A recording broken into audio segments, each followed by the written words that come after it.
Si Ana ay grade 11 na ngayong pasukan at nais niya na magpatuloy sa pag-aaral. Siya ay galing sa isang mahirap na pamilya.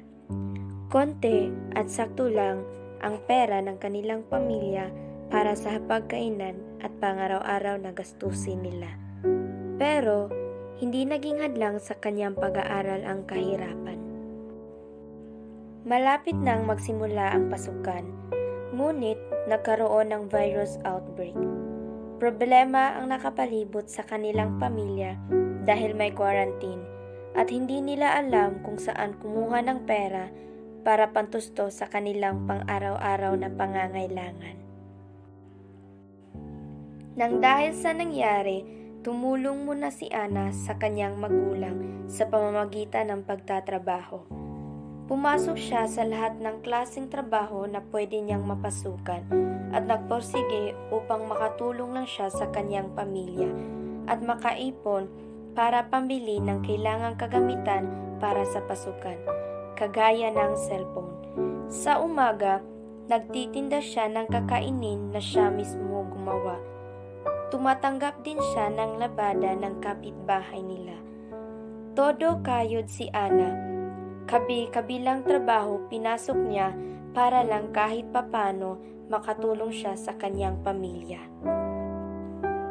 Pilit niyang pinagsabay ang pagtatrabaho at pag-aaral niya, na kung minsan ay nahuhuli sa pagpasa ng mga projects at mababa ang mga score sa exams dahil wala ng oras para mag-aral.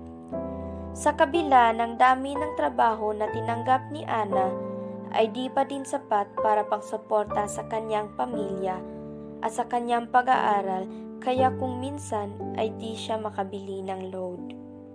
Ang mahirap pa ay ang tirahan ng pamilya ni Ana ay nasa bundok at mahina ang internet connection doon, kaya di niya naintindihan ang mga leksyon.